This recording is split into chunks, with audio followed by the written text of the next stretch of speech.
कायदा सुव्यवस्थेवरून विरोधकांनी गृहमंत्री देवेंद्र फडणवीसांवर टीका केली आहे। आकडेवारीचा दाखला देत विविध मुद्दे विरोधकांनी मांडलेत आणि त्याला फडणवीसांनी काय उत्तर दिलंय? बीड जाळपोळीवरून जयंत पाटलांनी गृह खात्यावर कोणता मोठा आरोप केलेला आहे बघूया, त्याबद्दलचा एक स्पेशल रिपोर्ट। महाराष्ट्राच्या कायदा सुव्यवस्थेबद्दल सभागृहात चर्चा झाली। विरोधी पक्षनेत्यांसह जयंत पाटलांनी महाराष्ट्रात सर्वाधिक दंगे झाल्याचा आरोप केला। पण धक्कादायक म्हणजे बीडमधल्या जाळपोळी वेळी एसपी हे फोन बंद करून बसले होते, हे जिल्हाधिकाऱ्यांच्याच रिपोर्टमध्ये असल्याचा गंभीर आरोप जयंत पाटलांनी केला।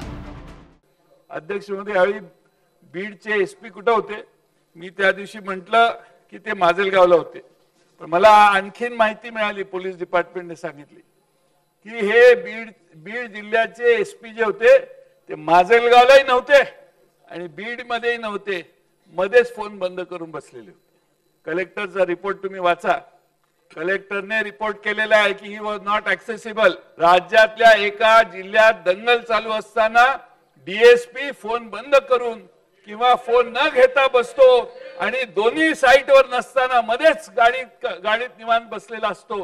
ही अध्यक्ष महोदय धाडस कधी येतं? कुणीतरी त्याला पाठीमागं घालतंय, त्याला पाठीमागं घालून इन्स्ट्रक्शन दिले आहेत। गुन्हेगारीबद्दल एनसीआरबीच्या आकडेवारीवरूनही सवाल जवाब झाले। जयंत पाटलांनी रिपोर्टमधली आकडेवारी सांगितली, तर फडणवीसांनी 1 लाख लोकसंख्येमागे ते आकडे कसे आहेत याचं उत्तर दिलं।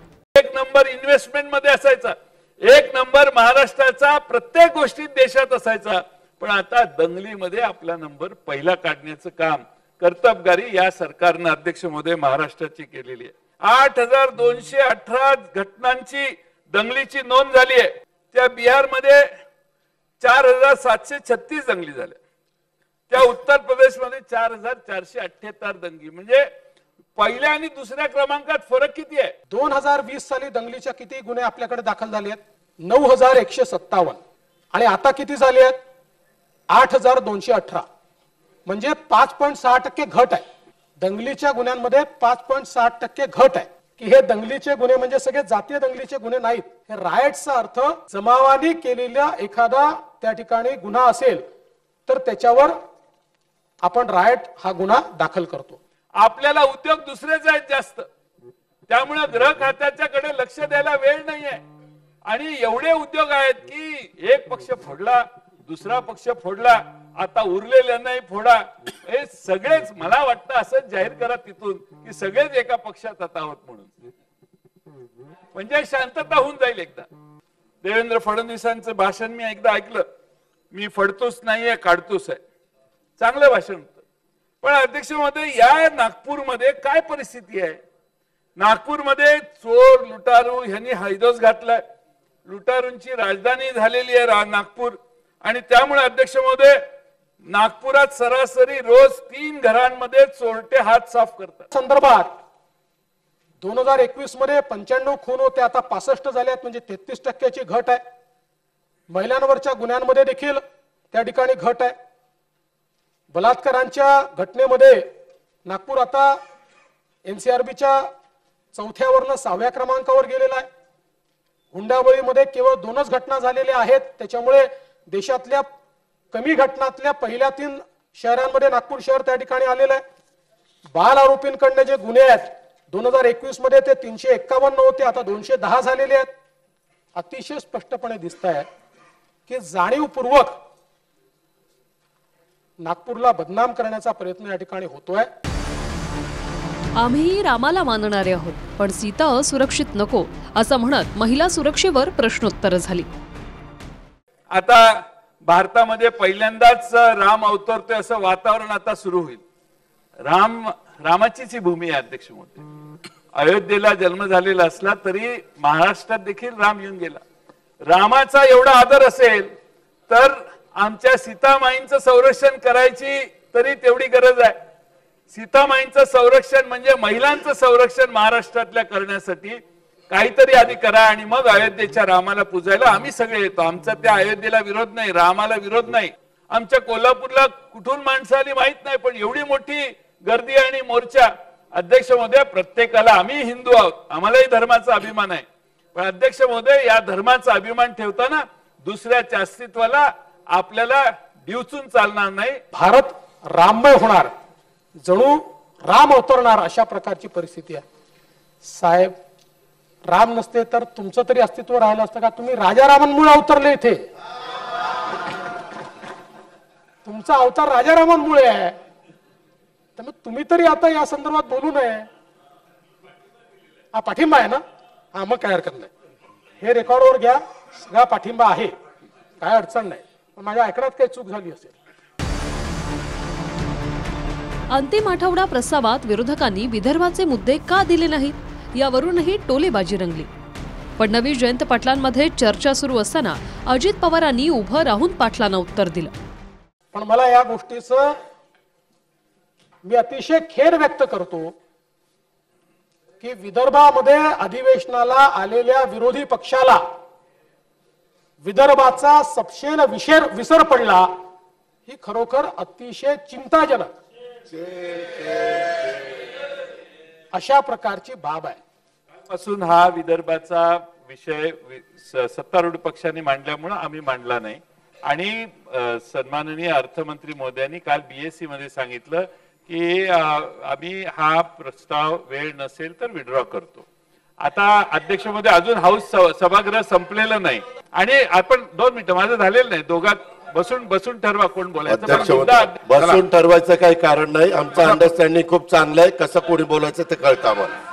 अध्यक्ष महोदय, यामध्ये काल कामकाज सल्लागार समितीमध्ये त्याच्यामध्ये वेळ तिथं कमी होता. अंतिम आठवडा प्रस्ताव काल आला, त्यावेळेस विरोधी पक्षाला कळलेलं होतं की बाबा अधिवेशन संपणार आहे. त्यांनी सांगायला पाहिजे होतं अध्यक्षाला की आम्हाला अंतिम आठवडा प्रस्ताव द्यायचा नाही. वेगळं इकडं बोलायचं, बाहेर वेगळं बोलायचं, हे धंदे बंद करा. याशिवाय ड्रग्ज, ललित पाटील प्रकरण, पोलीस भरती, सिंचन योजनांचे पैसे, निधीचे मुद्दे उपस्थित झाले. आता त्या ललित पाटलांच्यावर बोलून मी माझा वेळ घ्यायची काही गरज नाही. तुम्हाला सगळंच महाजन साहेब माहिती आहे आणि त्यामुळे तुम्ही त्याच्या मागे असं मी म्हणत नाही अजून. पण ह्या सगळ्या प्रकरणामध्ये त्याला हॉस्पिटलमध्ये ऍडमिट करण्याची व्यवस्था देखील मंत्रीच करतात.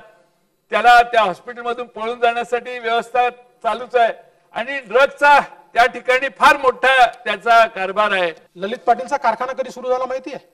2020 साली. 2020 साली त्याचा कारखाना सुरू झालाय. आता ललित पाटीलवर मी इतकं या ठिकाणी सगळं बोललो आहे, त्यामुळे फार त्याच्यावर काही मी बोलत नाही. पण वेगवेगळ्या प्रकारे कोणी कोणी मदत केली, कशी केली, या सगळी माहिती या ठिकाणी आहे. आता तो कुठे होता, काय होता, या सगळ्या गोष्टी आपल्याला कल्पनाच आहे. महाराष्ट्राला उगाच बदनाम करू नये म्हणून गृहमंत्री फडणवीसांनी आवाहन केलं. तर कायदा सुव्यवस्था विरोधात बोलल्यावर लगेच होणाऱ्या कारवाईसह संसदेतल्या निलंबनावर विरोधकांनी बोट ठेवलं. आता प्रथा सुरू झाली आहे देशात. लोकांना घरी घालवायचं आणि राज्य करत राहायचं, सस्पेंड करायचं आणि राज्य करत राहायचं. त्यामुळे आता आम्हाला सगळ्यांना आमच्या डोक्यावर हँगिंग सोर्ड आहे. आम्ही खरे ओरिजिनल, पण काय करणार. त्यामुळे काय निर्णय लागेल आपल्या अध्यक्षपदाचा, हे अध्यक्ष आमच्याबद्दल काय निर्णय देतील ते हिअरिंग मध्ये कळेल. तुमच्याबद्दल मी काही प्रिज्युडाइज स्टेटमेंट करत नाही.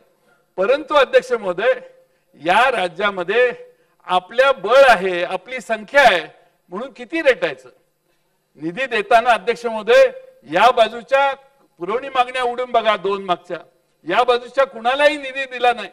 निधी दिला तर दम, मागायला गेलं तर दम मिळतो यांना सगळ्यांना. त्यामुळे अध्यक्ष महोदय, ही काय पद्धत आहे का? कायदा आणि सुव्यवस्थेची चर्चा ही खरोखर महत्वाची असते आणि ती आणलीच गेली पाहिजे.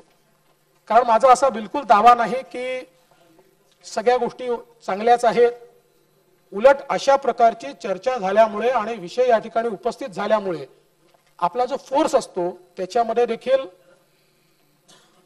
विधानसभा कशावर चिंता व्यक्त करते आहे या गोष्टी जातात की त्यांनी जे जे काही चांगले सजेशन्स दिलेले आहेत ते निश्चितपणे त्या ठिकाणी त्याच्यावर कारवाई करण्याचा प्रयत्न आपण करू. पण या निमित्ताने एवढं निश्चितपणे सांगतो की राज्यामध्ये कायदा आणि सुव्यवस्था ठेवण्याकरता पोलीस उत्तम प्रकारे प्रयत्न करतायत. Bureau report, TV9 Marathi.